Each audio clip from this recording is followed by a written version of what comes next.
press it. Right. Yeah, go on then. I'm here with Elton Clough, a renowned hairdresser and stylist, very bespoke. Hey? Now, I Elton. didn't know bees were speaking about me. Now, Elton, on a serious note. Oh. Yes, okay then, okay. That was 3 serious notes. Right, okay then. On a serious note, could you tell me about the wig industry? The wig industry? You mean today or in the old days? I mean, in the old days. Right, well, women used to sell their hair to be made into wigs because they were so poor and that kind of thing.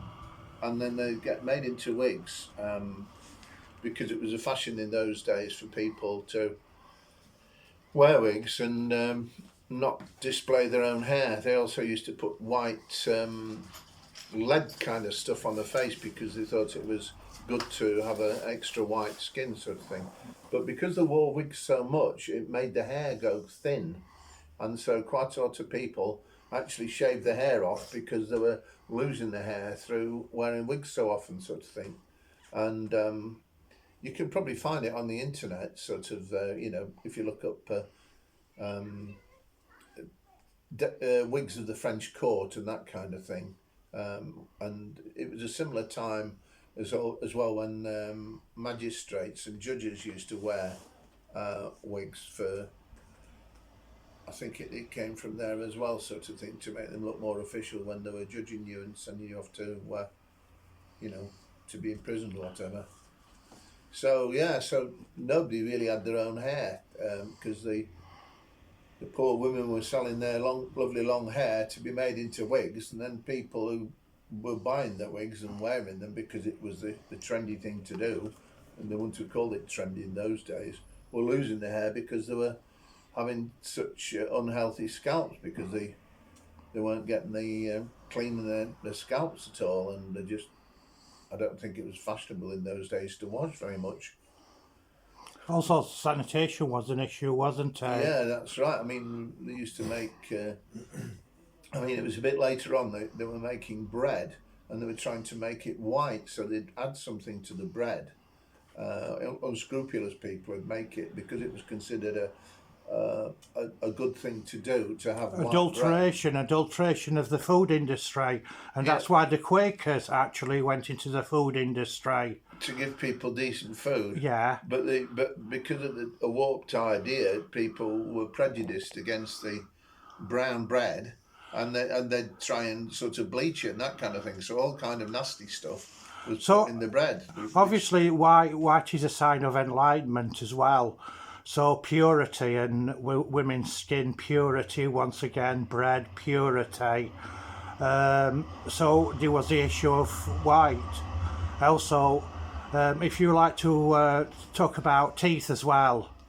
Yeah, well, I mean, if you've seen the film, the book Les Miserables, the young woman in there who ends up with a child to a wealthy young fella sort of thing who doesn't want to stand with her, or she loses touch with him, and she's desperate to get some funds, so she ends up selling her hair, and then the person who buys her hair looks at her front teeth and sees that she's got some nice front teeth and said, "Oh, let me take your teeth and I'll give you a good amount of money," and she wants to sort of try and look after her child, and so she sacrifices her teeth to be sold to somebody to make some artificial teeth for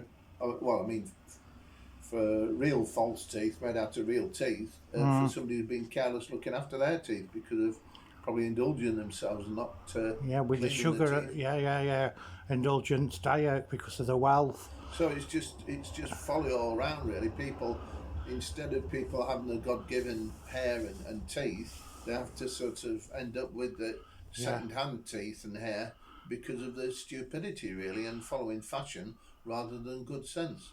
And also, like, you can equate this to modern times as well, selling body organs, your organs, because you're poor to wealthy, or